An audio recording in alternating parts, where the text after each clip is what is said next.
We're joined now by another prominent member of that committee, Hakeem Jeffries. And Brooklyn and Queens Congressman is also chairman of the House Democratic Caucus. And welcome again to Congressman Jeffries. Great to have you with us.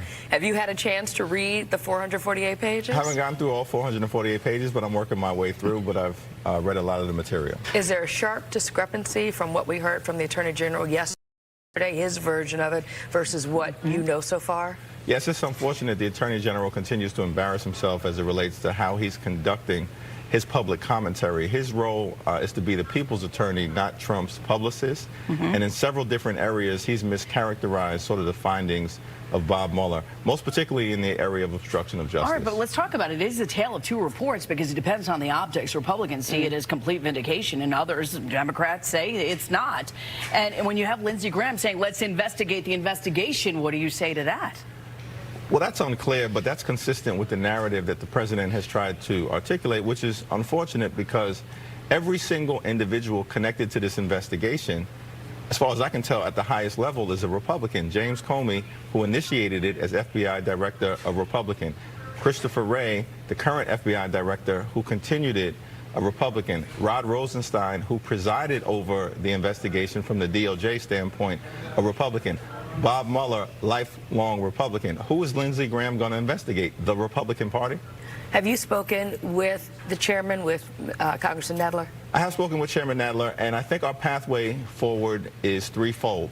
One, we want to see the entire unredacted report so we can get all the information that was collected by Bob Mueller. Two, we want the underlying documentation that was connected to what was a 22-month-long investigation. And three, we think the American people deserve to hear directly from Bob Mueller. All right, Nadler also said that impeachment, the I word, isn't completely off the table. Maxine Waters saying that, you have to go in and we have to impeach this president. Your thoughts on the party being divided in that position? Well, in my view, impeachment is premature. That's the position that Nancy Pelosi, Steny Hoyer, the entirety of the House Democratic leadership, and the overwhelming majority of members continue to hold. We want to focus on our kitchen table pocketbook issues connected to our For the People agenda. First and foremost, we want to lower the high cost of life-saving prescription drugs. We want to enact a real infrastructure plan to fix our crumbling bridges, roads, and tunnels. And we want to, in the era of voter suppression, get unregulated money out of politics. That's what we ran on. That's what we're committed to getting done. At the same time, we do have this oversight responsibility connected to our role as a separate and co-equal branch of government, and we're going to take that seriously.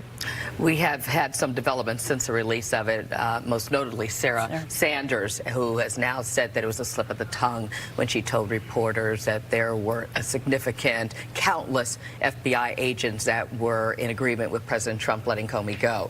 Now, what does that do now to her credibility? How does it factor into what we know so far?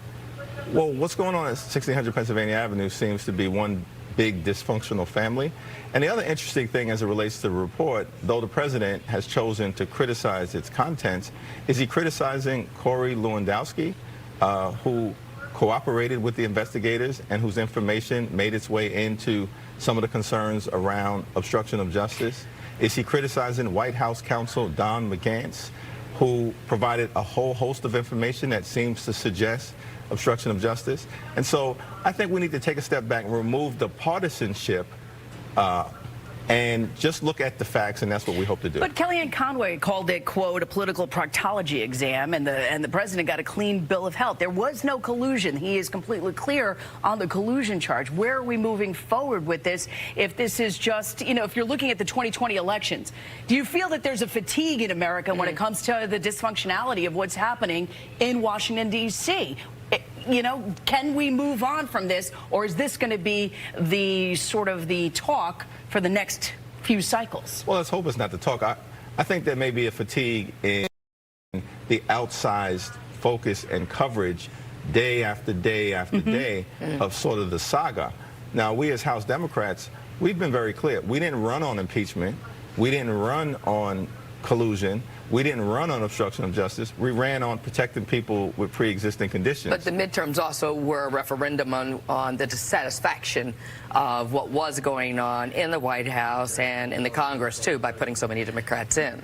Well, in part, we think that the midterm was a referendum on the notion that we want divided government, we want checks and balances. Look, moving forward into the 2020 election, I mean, isn't there outrage over the foreign interference in the election? Wasn't that very clear in the Mueller report? If anything, anybody can say as Americans that we don't want that moving forward, so it's clear Absolutely. that we are a free society. This should be complete and total outrage because... But where is it? I don't see that. Well, one of the reasons I think we don't see it is that it's not clear to me that the president has expressed concern. He's still dismissing the notion that Russia did interfere with the election, which every other reasonable person within Washington, D.C. and outside of Washington, D.C. has made clear that they attacked our democracy, assisted the Trump campaign with the clear objective of placing him at 1600 Pennsylvania Avenue. That should trouble everybody. And do you ever think there would have been a different outcome if Mueller had actually been able to directly question the president versus the written answers? Well, that certainly seems to be the case. Bob Mueller indicated that there was some dissatisfaction with the level of cooperation from the president, I think on 36 different occasions, and the president's written answers, he said he did not recall. Now, this is the same president who, by the way, criticized Hillary Clinton and others for saying, I did not recall. Let's just have one standard that applies to everyone. I think the standard is what was seen in the Mueller report, that Republicans said what they said, that they are clear. This is what the Republicans are saying. Yeah. Democrats are saying the other. It's a tale of two cities. Here's what the American people want. We just want something that's fair and clear and just, and stand by that alone. Yeah, I think the American people want us to protect those who have pre-existing conditions. More than 100 million Americans, lower health care costs, and that's what we're trying to do. Okay, let's end on a good note. What are you doing for Easter? Well, I'm looking forward to going to Good Friday service, 7 last words, all women preachers. They're always inspirational. Spending time with family, and I wish everybody a happy Easter, a happy Passover, a happy holidays. All right, Congressman Jeffries, thanks for being with us. We appreciate it.